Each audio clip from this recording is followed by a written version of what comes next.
Welcome, fremde, étranger, stranger. Glücklich zu sehen, just wie enchanté.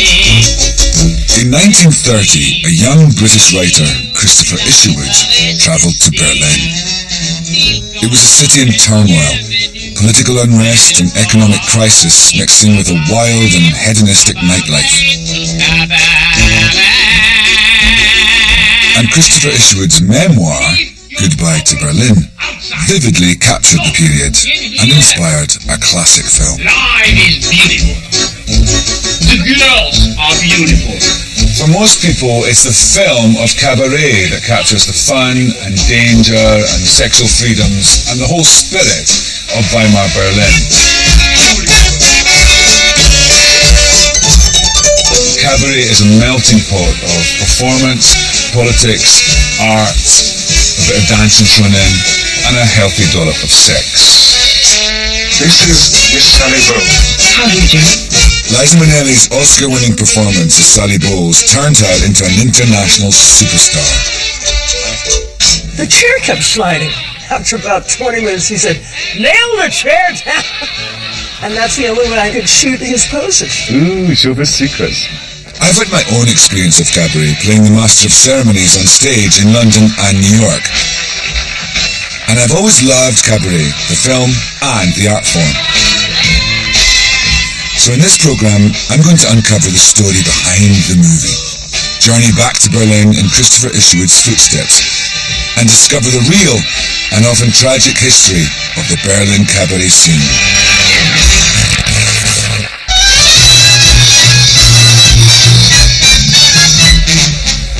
What good is sitting alone in your room? Come hear the music play. Cabaret was some film. It won 8 Oscars and was full of cracking tunes, including one of the greatest title songs ever. But this wasn't your obvious feel-good musical. It was set in a sleazy late nightclub and against the backdrop of the Nazis' rise to power. Surely that would never work.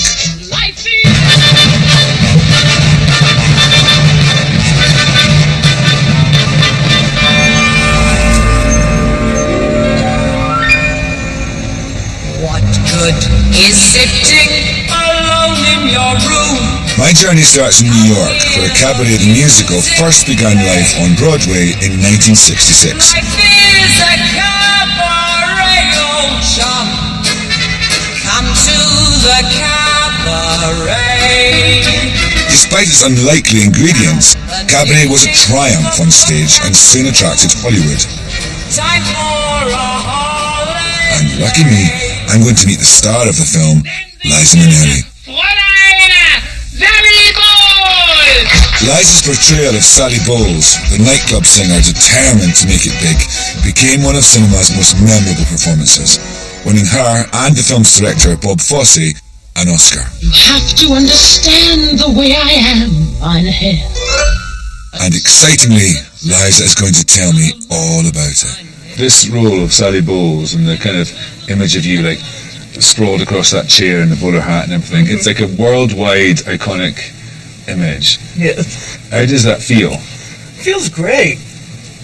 Except, you know that one poster where I've got my hands on the top of the chair like this? Mm-hmm. That's not my body. What? It's not my body. I have longer legs and a shorter torso. Whose body is it? I have no idea. I've never told anybody. I never have. Oh, I must look at that picture again. You got to. Maybe this time I'll be lucky. Maybe this Liza was the daughter of Hollywood royalty. Her mother was child star Judy Garland, and her father, Vincente Minnelli, was a director of Hollywood musicals. And Vincente knew a thing or two about how a 30s performer should look. I told my father I was going to, make my hair blonde and do this. And he said, no. He said, no. And he showed me pictures of Louise Brooks and all of the dark-haired stars at that time.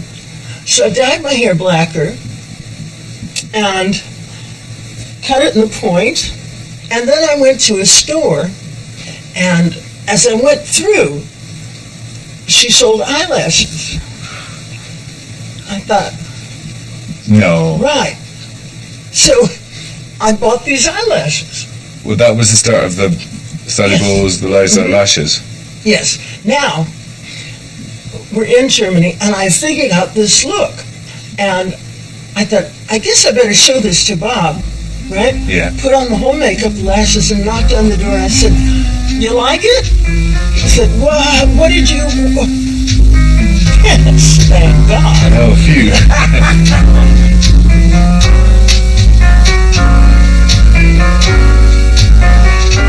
Sally Bowles was one of the most memorable characters in Goodbye to Berlin, Christopher Isherwood's classic account of the time he spent living in the city in the 1930s. Berlin at this time was one of the most exciting places in the world. It was capital of the Weimar Republic, the new political order that emerged from the ruins of World War I. And the city had something for everyone. Constant political drama with street battles between left and right, experimental artistic ideas, revolutionary new films, and a new world of social freedoms, all combined to make the city an irresistible destination. For many, Isherwood's Goodbye to Berlin is the quintessential record of the period. I wanted to write a book about all kinds of people who are rejected by society as being in some way scandalous or improper.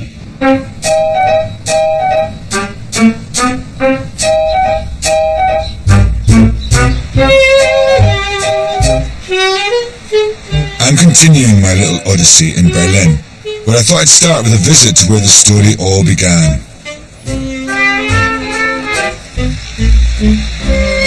The actual apartment where Isherwood lived for most of his time in Berlin is still here, and I'm going to check it out. Oh look, he's even got a plaque. This is really exciting for me, actually.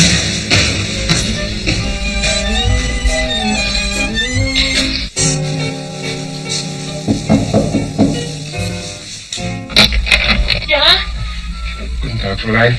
Bin ich bei Schneider? Today, the apartment is owned by Mr. Thomas Munstermann. Come in, thank you. He's artistic director at a Berlin theatre, and liked the Cabaret stories so much, he bought the apartment where it all started. Do you feel the energies? Yes, yes. And a lot of people come here to see it, and so you're not the first one. And I'm sure it won't be the last. Yeah. How long have you been here? Forever. How long is that? Almost 3 months. It's the most marvelous boarding house. It's really amazing. I sort of feel I know this apartment just from reading the books and having been in the show a couple of times. But this is the main sort of thoroughfare where all the gossip and all the characters come together. Here it is, darling. This, come here, is the room that Christopher Isherwood lived in.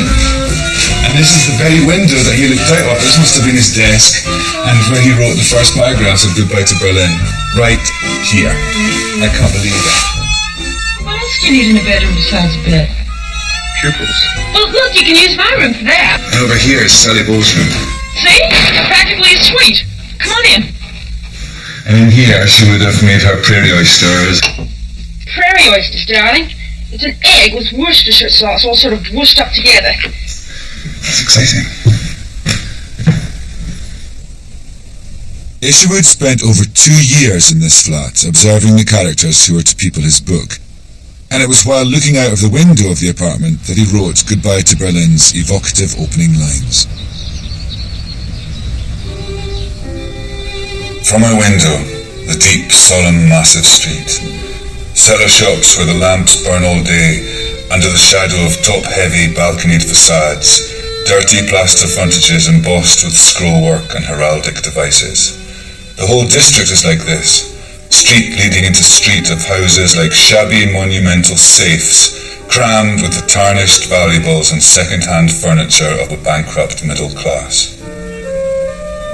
I am a camera, with its shutter open, quite passive, recording, not thinking. Now, Christopher Isherwood may have been a camera, but the photographs he took were pretty out of focus because there was a lot more going on in his real life than he let on in here. Isherwood wasn't so much coming to Berlin as escaping from England. Isherwood first came out to Berlin after visiting his friend W.H. Auden, who was living here. Now, Auden and Isherwood had quite a lot in common. They were both English toffs with great literary ambitions. They were both also gay and in their 20s, and so very keen to get away from the oppression and intolerance of England. Berlin must have seemed like nirvana. I was looking for a sort of homeland, for somewhere where I could function in a way where I would feel freer than I felt in England at that particular time under the particular circumstances I was living in. I think it was partly a class thing, but of course it was inextricably mixed up with my homosexuality because what I in fact started to encounter was the German working class, and there was an escape there from the upper middle class to which I belonged. Auden had already discovered the thrills of Berlin for himself, and with his natural poetic flair had described the city as a bugger's daydream. He introduced Isherwood to the underground cellar bars where all the rent boys hung out, and their favourite one was right here, Cozy Corner. Not surprisingly, there aren't many pictures of this illicit venue in its heyday, but here's a snap of some of the boys from the bar. What's with those haircuts? Years later, in his third-person autobiography, Christopher and His Kind, Isherwood writes very evocatively about his first visit to the Cozy Corner. I can still make myself faintly feel the delicious nausea of initiation terror which Christopher felt as Whiston, that's the W in W.H. Auden, pushed back the heavy leather door curtain of a boy bar called the Cozy Corner and led the way inside. I loved the heavy leather door curtain detail. I wanted to be with these boys, not really just for sexual reasons, nearly so much as to escape into another sort of world. I was a very peculiar mixture. I mean, in a way I seemed to be, as they say, sowing wild oats and carrying on and running around with all these boys and getting drunk and one thing and another. But in fact, I always got to bed rather early and always got up and did some work in the mornings. I think it's really interesting that Christopher Isherwood is perceived as this young writer who came to Berlin at a very turbulent time in its history, and in many ways he is the voice of that time, when actually he came to Berlin to get shagged.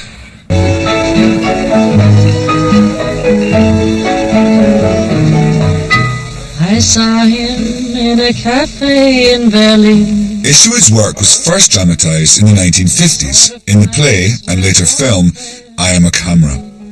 It's hardly dripping decadence. In fact, it's all rather tame. But by taking from Isherwood's original book the character of good time girl Sally Bowles and a figure based on Isherwood himself, I Am a Camera created the template for what we now know as Cabaret.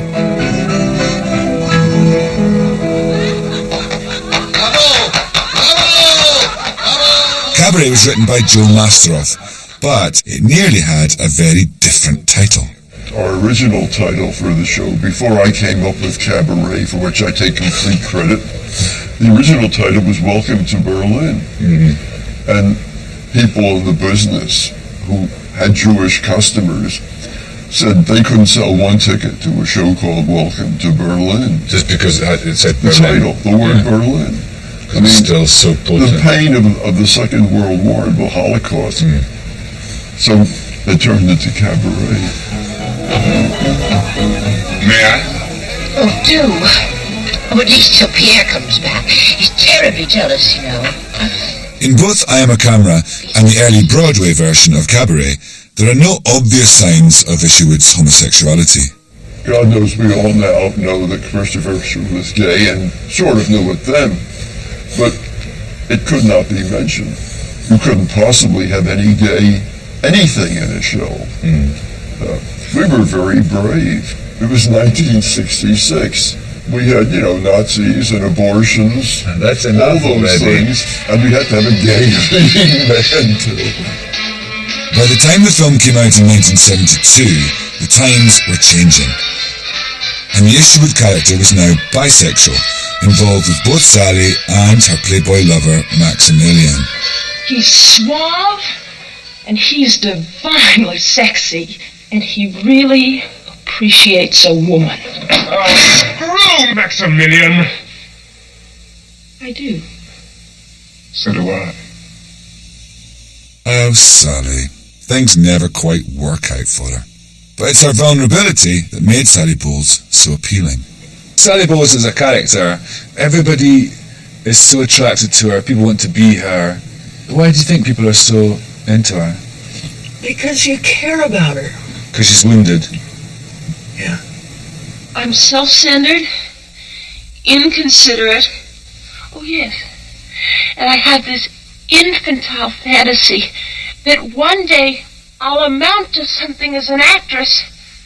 I think everybody who saw it saw something that they cared about. And it may not be the same things.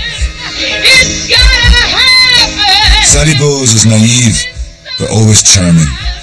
And in true cabaret style, she just keeps on singing. But I'm interested in how typical Sally Bowles was of performers from the period. Ute Lemper is a singer and performer who specialises in Weimar cabaret and has herself played Sally Bowles on stage. And Ute knows a thing or two about the real singers and performers from the Weimar era.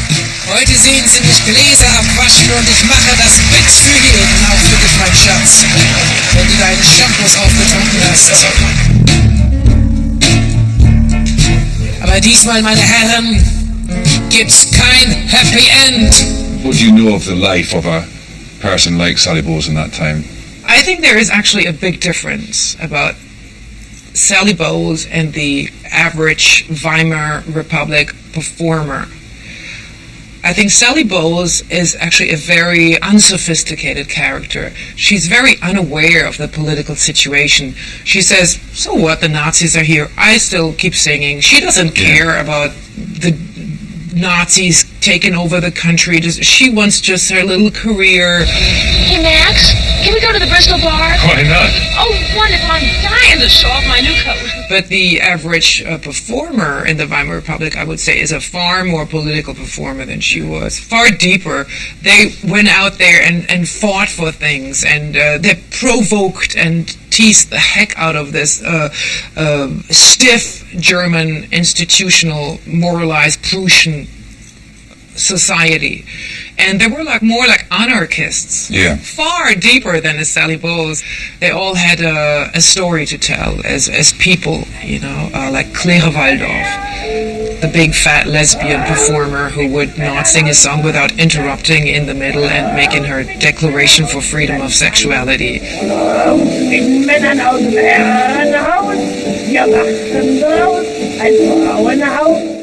And Margot Lyon, the French lady who introduced this whole masculinity into the feminine style. Definitely a whole new vision, which later on I think was taken over by Marlene Dietrich. For performers like Marlene Dietrich and Margot Lyon, the personal was political, way before it became a fashionable slogan. This is the two of them singing what became a lesbian anthem, Wenn die beste Freundin, When my best friend. Wenn die beste Freundin mit der besten Freundin Untergrund zu kaufen und sich anzulaufen. Marlene Dietrich shot to international fame in The Blue Angel, a film made in Berlin in 1930 and one of the first to portray the German cabaret scene. With little surviving footage of actual cabarets, The Blue Angel is one of the best impressions we have of the intimacy of many of the clubs from the period. Marlene soon headed off to Hollywood, but the Berlin she left behind was full of an incredible mix of provocative and free-spirited female performers.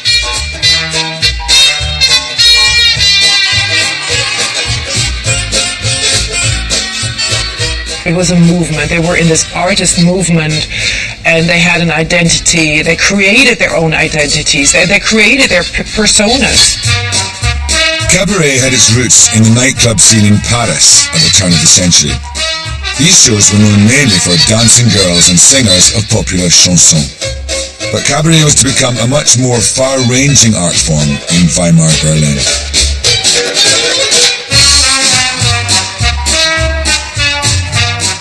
What was really unique about German cabaret is that they were very much focused on satirizing their age. They made fun mainly of the commercial fads and fashions of the age, but also the politics of the age. So Berlin echoed not just to the sound of lesbian love songs, but stirring ditties such as this, The Red Melody, an attack on the growing militarism of the age.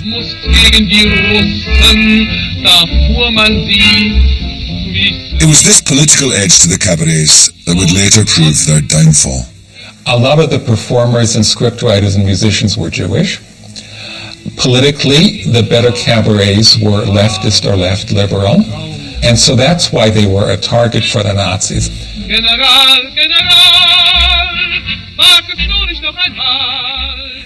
It was a dance on a volcano. The volcano was the misery in the society, the inflation, the political turbulence, and the experimentation of all of this political new dimension. And the volcano was also the outburst of artistic and creative new dimension. You know, just the genre of cabaret, mixing up the chanson with political satire, with the artistry of the body, showing off new aesthetics. And always with a hint of danger. Yes, it was subversive, definitely. In Weimar Berlin, this radical new spirit of artistic expression was combined with a very modern approach to sex. And by the 1930s, the city had a well-deserved reputation as one of Europe's most permissive societies.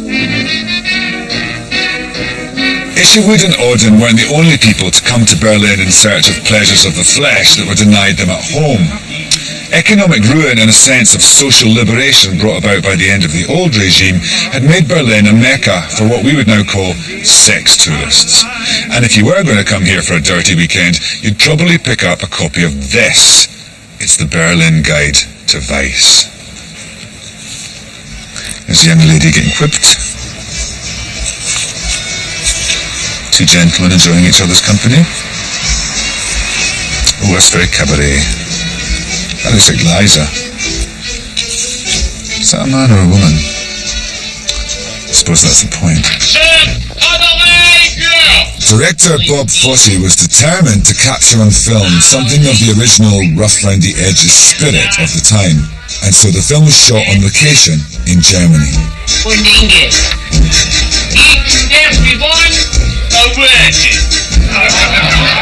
The women who were the dancers. Yeah.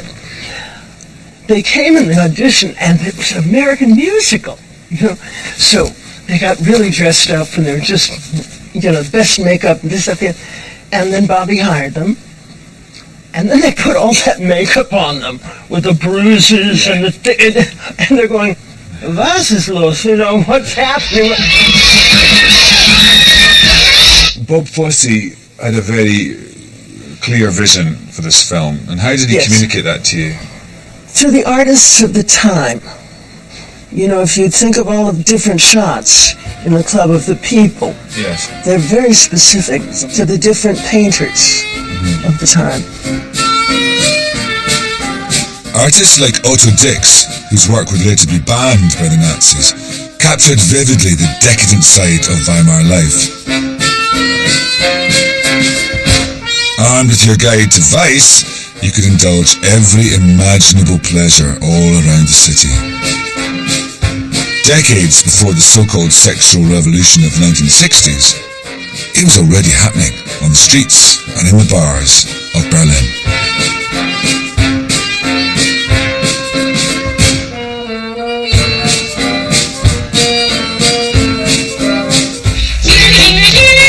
Two ladies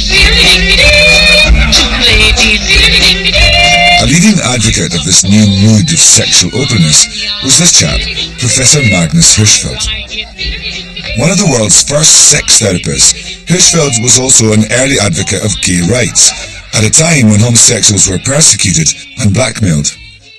His Institute for Sexual Science was based in Berlin's leafy suburbs, and when Christopher Isherwood first came to Berlin, he rented a room in the building. There was a great deal of inherent comedy in the situation, because here were all these people studying sexual science, and I was sort of going out and being a kind of one of the exhibits, as it were, one of the live exhibits.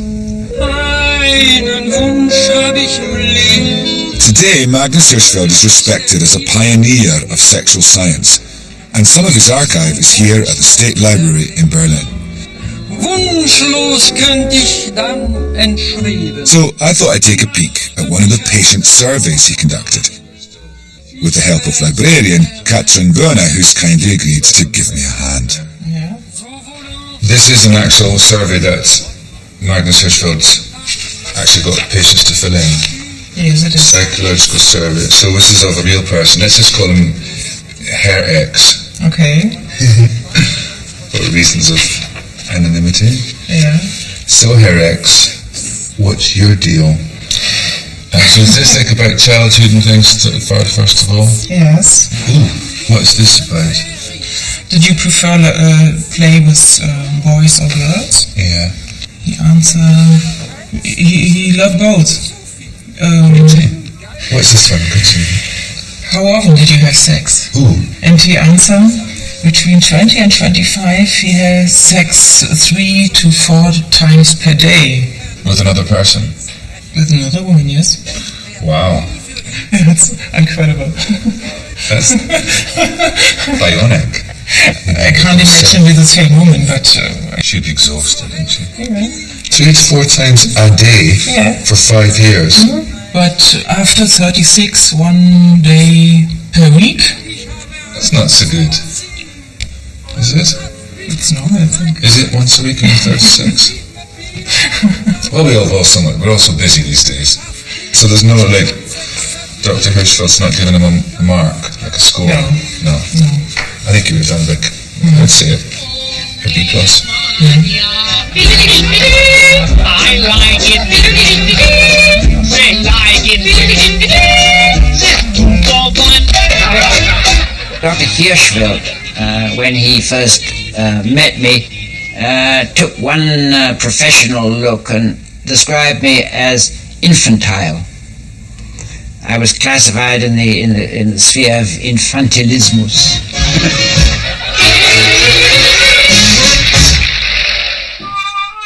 While Isherwood spent much of his time getting to know the young men of Berlin, he did make an important female friend, the woman who had inspired him to create Sally Bowles. Jean Ross was from an upper-middle-class British family. Aged just 19, she came to Berlin, where she met and shared an apartment with Isherwood. She was adorable in and looked marvellous. She was very lively. She was more amusing in a way than the character in the book. Like Sally, Jean Ross became a singer in a cabaret bar, though not quite at the standard of Liza Minnelli. She had a kind of atmosphere of kidding the whole thing, you know. It was almost, she was almost making fun of having a deep, husky voice. And of course, that was very much in vogue at that time. It was the Dietrich period, you know. And the idea of this, of singing in this sort of way may have been a kind of impersonation she was putting on. The continent of Europe is so wide, mein Herr. But there was much more to Jean Ross than the Sally Bowles character Isherwood turned her into.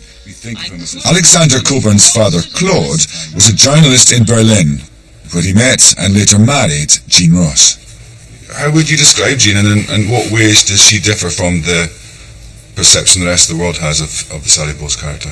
Jean's feeling always about Isherwood's presentation of her was that this picture of the flapper, the rather sort of inconsequential ditzy girl, was really because Isherwood was describing a boyfriend. But in those days, You couldn't write a book saying, I went out with my boyfriend. That would have been against convention. Yeah. So the characteristics of the boyfriend were put over onto Jean. She was like a literary beard. Yeah, exactly. The actual reality was an animated, talented young woman who was acting in Peer Gynt, writing journalism. She was writing stuff with my father. She was political. Was there some resentment about that between them?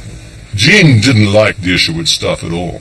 Because it sort of trivialized her and her... Yeah, there you are. You're writing articles and you're a political journalist, and then suddenly here you are in Isherwood's presentation. Talking about your nail varnish. Talking about your nail varnish, and, you didn't really get respect. Can we have caviar again? We've had it for breakfast. Isherwood wouldn't have someone who was, on the one hand, in the nightclubs having a good time, and on the other hand, being a serious person. You were one or the other. Right.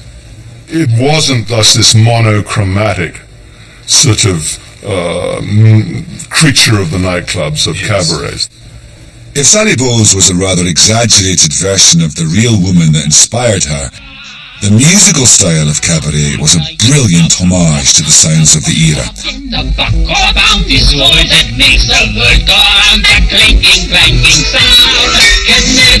Cabaret's unforgettable collection of songs was written by composing duo Fred Ebb and John Kander.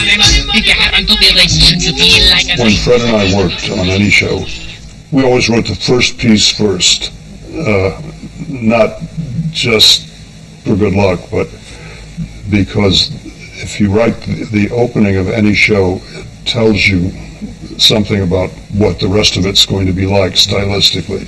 So the first thing was this little vamp that was ever written for cabaret. Sounds familiar?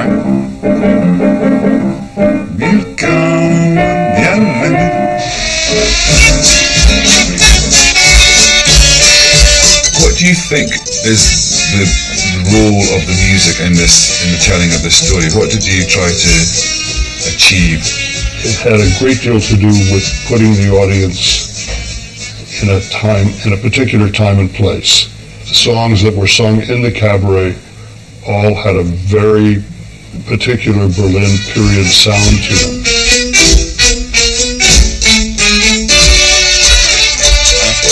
So what sort of things did you listen to kind of pick up the atmosphere of the Weimar Republic? I listened to as much German jazz and German cabaret songs, Berlin cabaret songs in particular, as I could find. I already knew a lot of it. It had been a sort of hobby of mine. One of the key influences on John Kander's work was Kurt Weill. Weill's Threepenny Opera, written with Bertolt Brecht, was a gritty portrait of working-class life that had both great tunes and a political edge, a combination that would be at the heart of cabaret. The Threepenny Opera also gave the world the classic song Mack the Knife. And one of the film's stars was Kurt Weill's wife, Lotte Lenya. Lotte Lenya gave me the best compliment that I ever had. I said, I know that people are going to say to you that there's a big Kurt Weill influence on this music, and that I wanted you to know, since you were married to him, that was never my intention. And she took my face in her hands and she said, no, it's not Kurt, it's Berlin. That's nice. While I'm in Berlin, I'd like to find out if Lotte Lenya was right, that there's more to the music of cabaret than just a homage to Kurt Weill. Hi, Anna. Welcome. Thank you. Come in. Thank you very much. How are you? Okay, how are you? Good. This is nice. So I met up with Adam Bensby, a professor of music and an aficionado of Berlin cabaret. It's interesting that the music from the musical cabaret contains so much of the sort of spirit of the music of the actual time it was set in. Like Willkommen, the motif, the way the show gets going.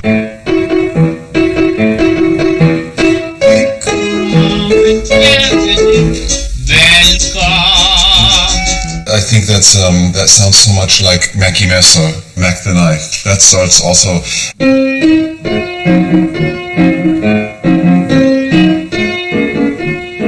Is that vamp derived from sort of Jewish songs and Jewish folk songs? You know, it could. I know I sense a kind of Jewish music in Mein Herr.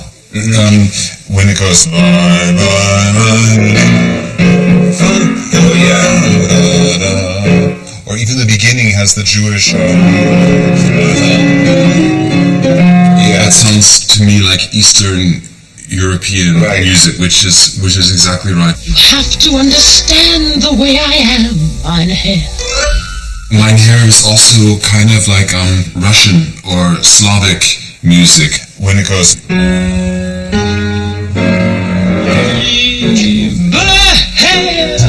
Farewell, my Lieber, it was a fine affair. So it's a very clever smorgasbord of sounds from that time and from the different cultures around in Berlin. Yeah. The song Mein Herr was brilliantly choreographed by the director Bob Fosse, and it's one of the most memorable scenes in the film. Everyone is mesmerised by Mein Herr. That must have been exhausting. Is that why you've got 2 false hips? Probably. So I look at some of those poses and think, oh my God, how did I do?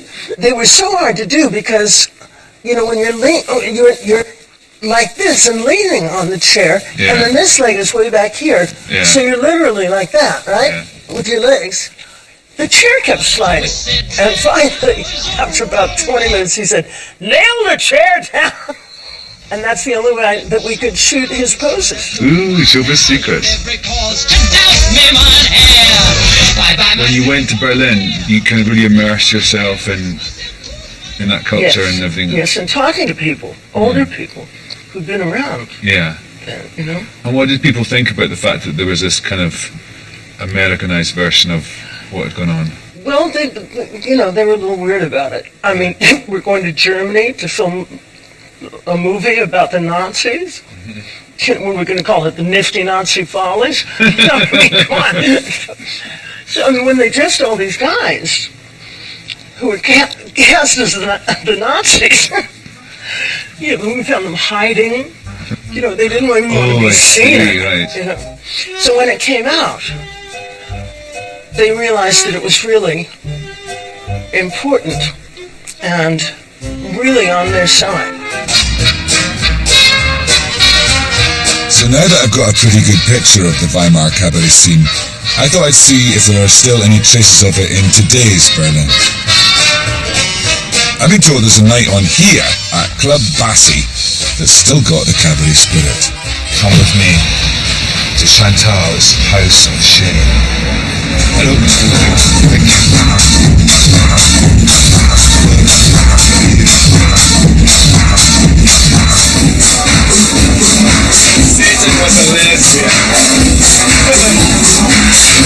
Let's see how many Weimar boxes we can tick. Moody underground setting? Check. Bit of gender blending? Check. Slightly eccentric MC? Check. Over to the man in charge. Thomas Goetz von Aust runs tonight's event called House of Shame. His grandfather was a high-ranking Nazi, so goodness knows what he'd have to say about young Thomas's choice of career. The Weimar Cabaret was so sort of politically provocative, and I wonder, what is it about the cabaret and the club scene of today that's provocative? For sure, it can be provocative in a club, but not on a political level. People have got liberty, so they don't consider that expressing themselves. It's not political, it's not a need to. Yeah.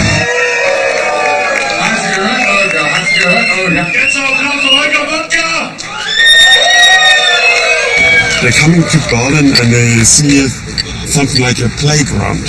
It's absolutely not important for them where you're coming from, what you're doing. They just live for the moment. Right. And it's kind of an unpolitical thing.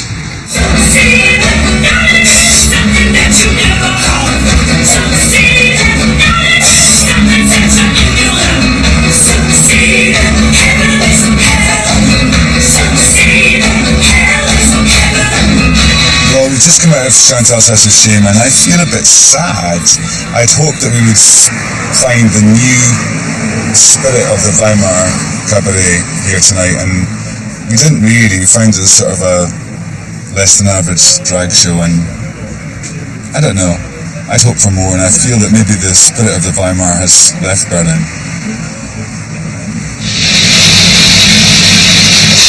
The thing about Weimar Cabaret is that while it was full of plenty of singing, dancing and occasional debauchery, it was also often dark and satirical.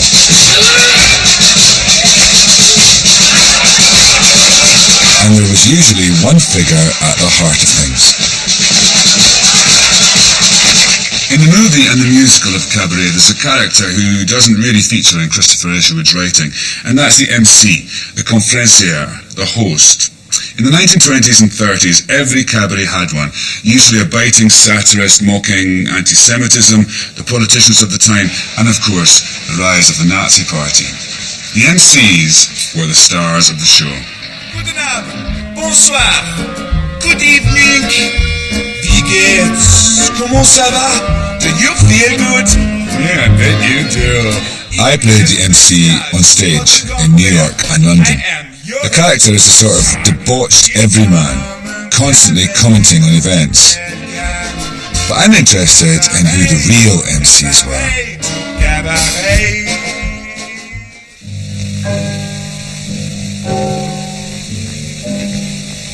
One of the most famous clubs of the period was the Cadico, Cabaret of the Comics.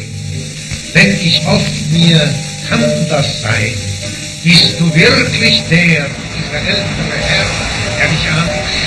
This is where the Cadico used to be, but today this establishment serves up amusement of a very different sort.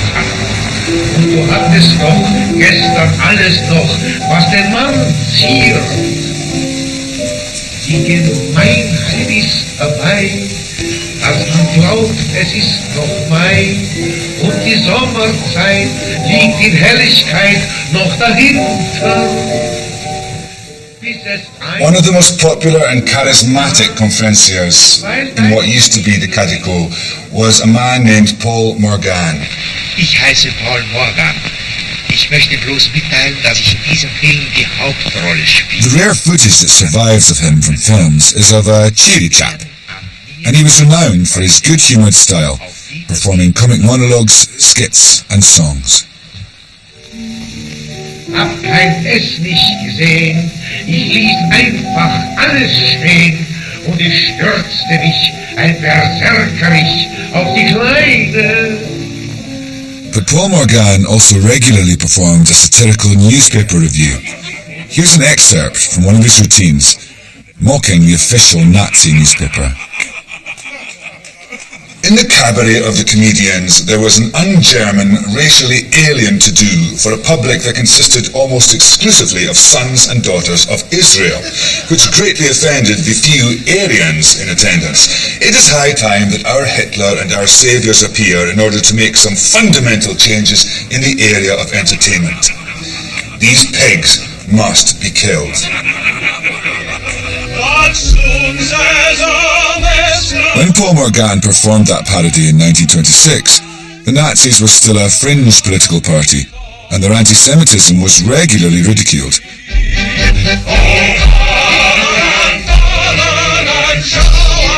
But by the early 1930s, when the film Cabaret is set, the Nazis were increasing in power.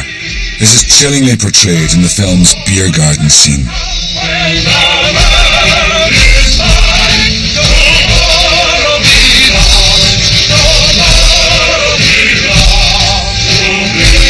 With anti-Semitic attacks on the rise, these were dangerous times to be Jewish.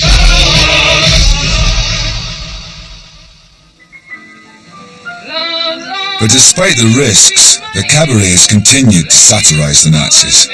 One of the most prominent cabaret artists was Friedrich Hollander, himself Jewish.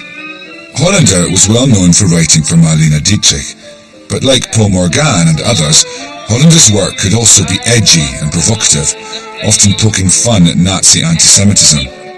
For a lesson in Weimar satire, it's back to Adam Bensley. I'm really interested in Friedrich Hollander because he seemed to straddle both the kind of commercial world and the more edgy cabaret scene. Yeah.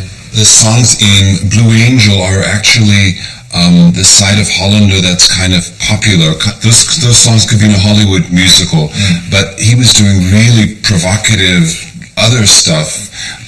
For example, the song An allem sind die Juden schuld. The Jews are all at fault for everything. It's a very provocative, mean song. And he used the melody that everyone knows from Carmen and put really provocative words. If you just speak it, and I'll play the melody. Okay, that sounds good. If it's raining, or if it's hailing, if there's lightning, if it's wet, if it's dark, or if there's thunder, if you freeze, or if you sweat, it's all the fault of all those Jews. The Jews are all at fault for that. You ask me why the Jews at fault. You just don't get it, dear. They are at fault. Listen to you. They are at fault. The Jews are all at fault for that. You disagree, then you're at fault. The Jews are all at fault for that. Oof. That's intense, isn't it? Yeah. When you perform the song today, or even back then, you don't know if you should clap.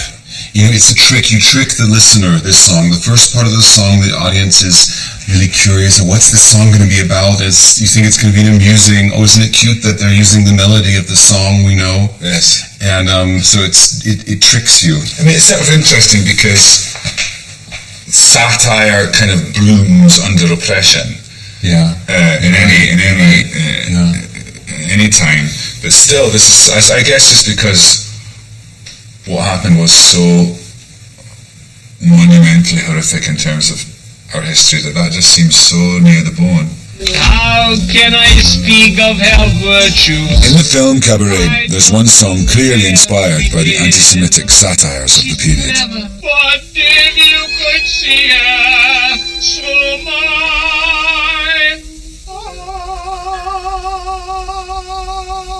eyes, she wouldn't look Jewish at all.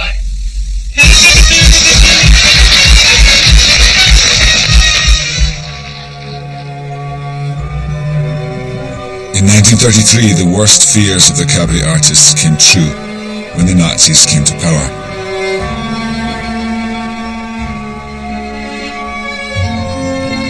Many cabaret artists and performers soon fled Berlin.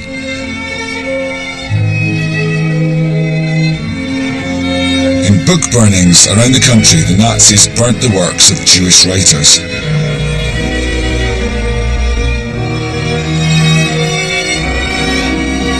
One of the biggest bonfires took place here in Berlin's Opera Square.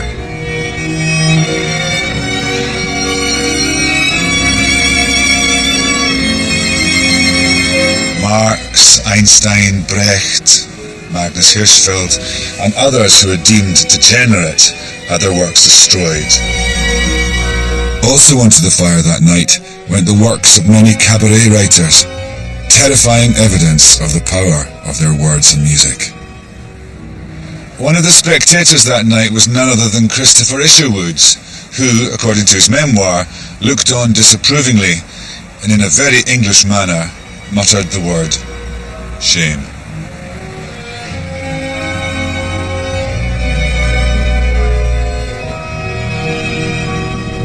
Beneath me is a memorial of empty bookshelves representing all the books that were burned that night, and it really is a powerful memorial.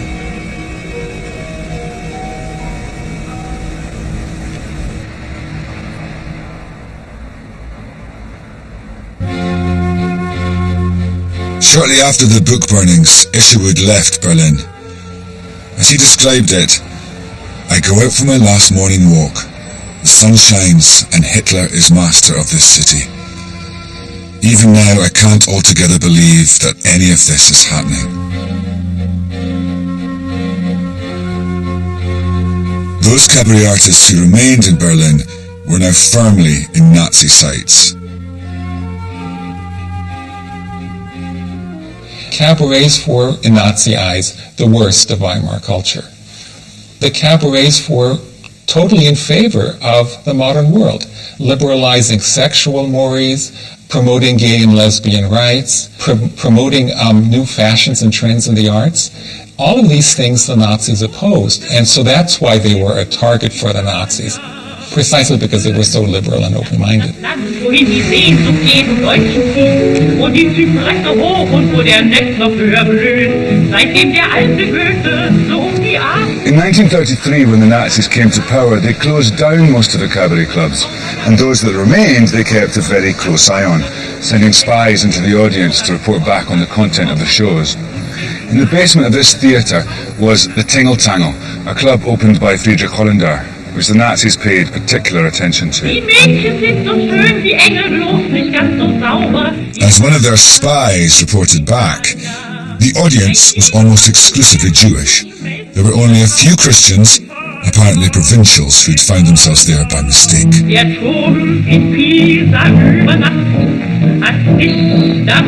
In one of the other clubs still open, the Catacomb, the MC, Werner Fink, joked about the situation.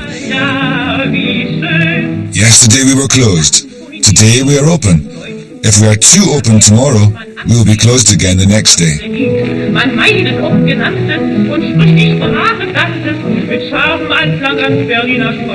Finally, in 1935, Tingle Tangle and the Catacomb were closed down on the orders of the Nazi government. The era of Weimar Cabaret was at an end. Where are your troubles now? Forgotten? I told you so. We have no troubles here. Here life is beautiful.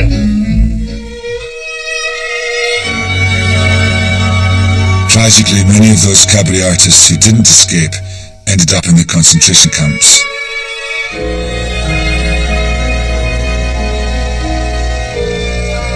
But in some of the camps, as these incredible pictures reveal, the cabaret continued until the end.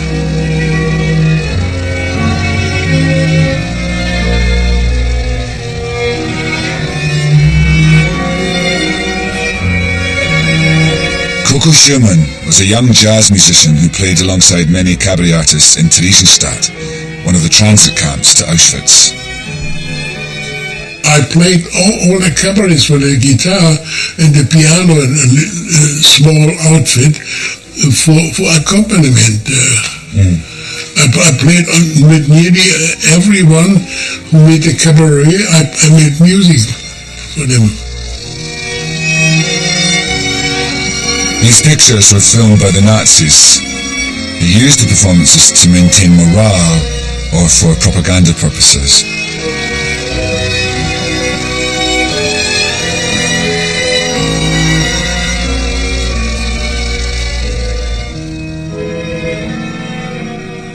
Coco's band was called the Ghetto Swingers. Being able to play music and sing songs from the cabaret, did that make the inmates feel happier and give a sense of solidarity? Definitely, because music calms you down. So, if you could see the face of the people when they're standing where we played in a place like that, where they think they never were coming out, they're going to die there. When they hear the music, then suddenly the face changed. There was moments when they think they're outside, when they hear the tunes they used to hear when they were dancing in freedom. Theresienstadt was used by the Nazis as a model camp to fool the International Red Cross. And in 1944, Former cabaret performer and actor Kurt Geron was forced by the Nazis to produce a propaganda film about the camp.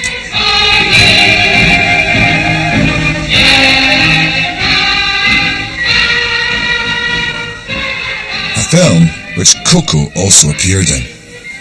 What did it feel like when you were playing and you knew that this was a piece of propaganda that they were making? Well, in a situation like that, you only be glad that you can make music.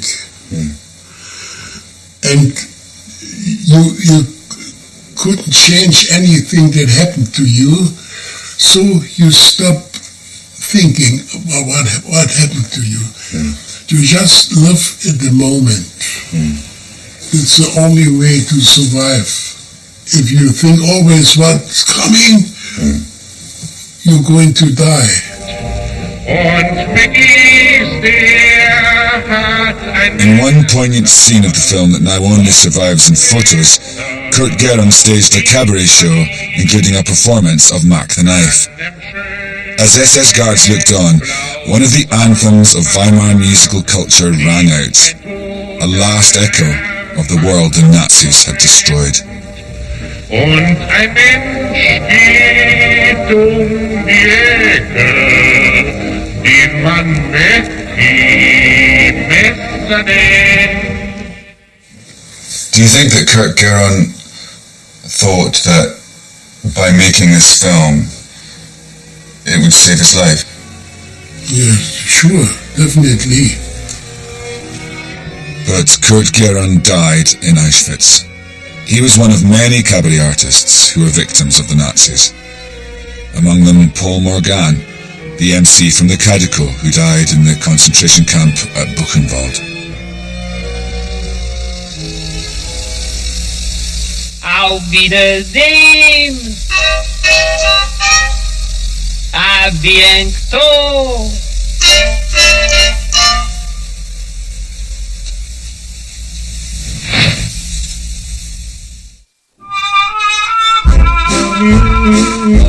So, my cabaret odyssey is almost over.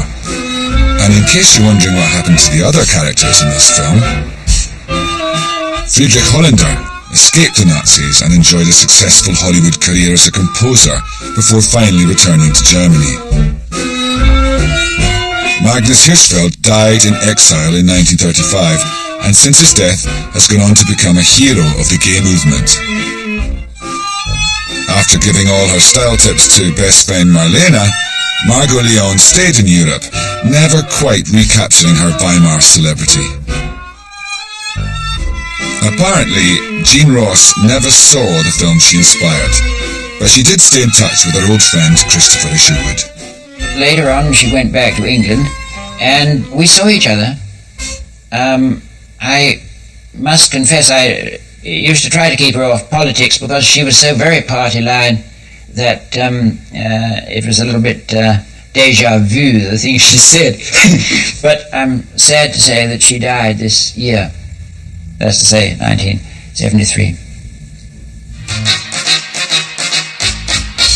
As for Christopher Isherwood himself, he spent the rest of his life in sunny California. But when he left Berlin all those years before, I doubt he ever imagined his experiences would take on such an incredible life.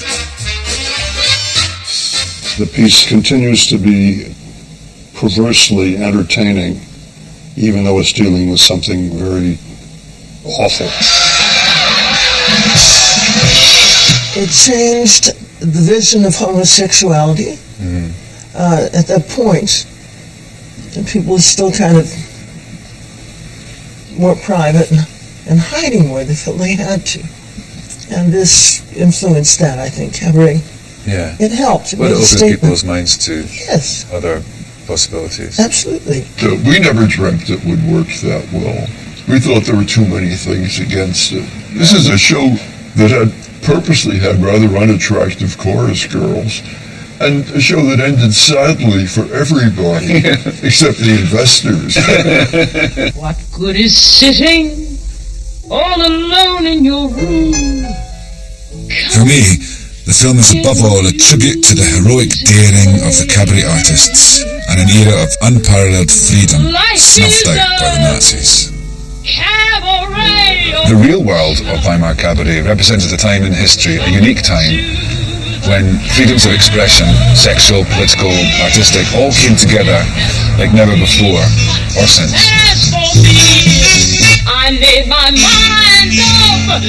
Is life a cabaret, Liza? Oh, absolutely.